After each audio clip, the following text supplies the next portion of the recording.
والصلاة والسلام على رسول الله ما بعد قال الله تعالى في القرآن المجيد أعوذ بالله من الشيطان الرجيم بسم الله الرحمن الرحيم ما سلككم في سقر قالوا لم نكن من المصلين قال رسول الله صلى الله عليه وسلم أسوأ السرقة الذي يسرق صلاته قالوا وكيف يسرق صلاته يا رسول الله قال لا يتم ركوعها ولا سجودها وقال العهد الذي بيننا وبينهم الصلاة فمن تركها فقد كفر وقال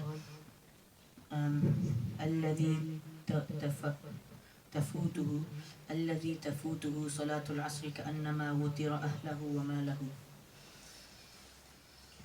Alright, so it's all of our duties, every one of our duties to pray namaz, and we've got no choice in whether we want to pray namaz or not. We have to pray namaz.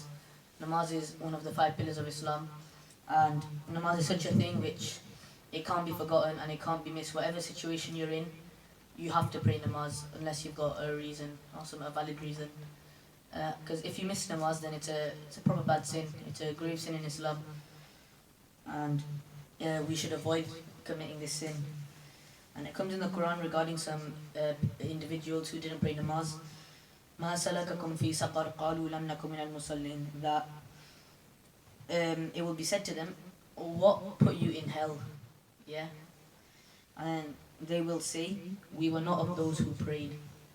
So if you don't pray namaz, then you will go to hell. It's as simple as that. That's what this ayat is saying. As these people, this group of people, they're in hell because they didn't pray. So we want to avoid being part of this group by praying. Yeah, and it comes in a hadith that أسوأ السرقة الذي يسرق صلاته قالوا وكيف يسرق صلاته يا رسول الله قال لا يتم ركوعها ولا سجودها. That okay, this means the worst of thieves is the one who steals his prayer or steals from his prayer. And the people that were with Rasulullah said, how does a person steal from their prayer? So then the Prophet replied, he who does not do ruku or sajda properly. So if you miss namaz or if you don't pray your namaz properly, are you doing your ruku or sajda properly, then you are stealing from your namaz. And we've seen or we've heard stories of people robbing millions of pounds or something along those lines, yeah. And we've all heard of those, and we think, oh, these are the baddest people around, they're the biggest thieves. But if we don't pray our namaz properly, and if we miss our namaz, then we are worse thieves than these people. Yeah, so this is why we should pray namaz. And it comes in another hadith that العهد الذي بيننا وبينهم الصلاة فمن تركها فقد كفر, that the covenant between us and them is the namaz. So whoever abandons it, he has committed disbelief. So this hadith is saying that if you don't pray namaz, then you're a disbeliever, you're a kafir, you're not a Muslim if you don't pray namaz. That's what this hadith is saying. Yeah, and we shouldn't miss namaz if we don't have a reason to. So we should always pray namaz. That's what the hadith is saying. And then we shouldn't miss any namaz. But the hadith I'm going to mention now is talking about one particular namaz. And the hadith goes, الذي تفوته صلاة العصر كأنما وتر أهله وماله, that whoever misses Asr namaz intentionally, then it is as if he has lost his family and his property. So if you miss Asr namaz on purpose, then all your money, all your wealth, all your houses, family, cars, all of that stuff is as if it's lost. You won't have a family. It's as if you don't have a family and you don't have anything with you, your property.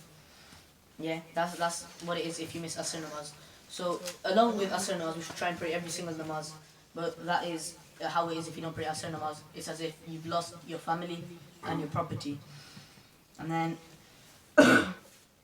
it's a saying of Abu Maryam that Fajr Salah is your first round against Shaitan.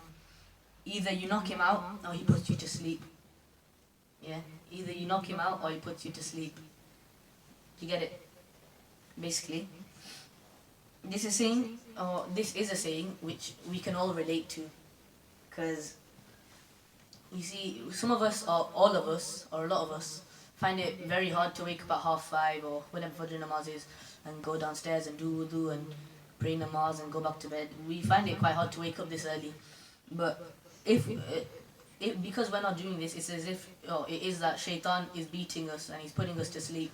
But it really should be that we wake up and we're the ones knocking out shaitan, yeah? We're the ones that are praying namaz and putting shaitan to sleep and knocking him out. Yeah? And it's a saying of Umar ibn Khattab that there can be no Islam in the person who does not perform salah. So if you don't pray, then you're not a Muslim. You've got no Islam inside you, yeah? You can call yourself a Muslim, but if you don't pray, then you're not a Muslim. So a summary of this bayan is that if you don't pray namaz, then you'll go to hell, yeah?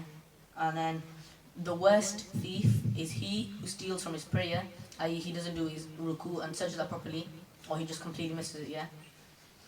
And then whoever doesn't pray namaz is a disbeliever. You can't class a person who doesn't pray namaz as a Muslim, alright? So they're not Muslims if they don't pray. So we must pray. And the hadith I mentioned, if you miss Asr namaz, it is as if that you've lost your full family and everything you own, your property. And the saying I mentioned, that Fajr Salah is your first round against shaitan, either you knock him out or he puts you to sleep. And the last point is that Islam is not inside the person who doesn't pray namaz. So I pray Allah gives us the ability to act upon what has been said. Amin wa akhiru da'wana alhamdulillahi rabbil alamin.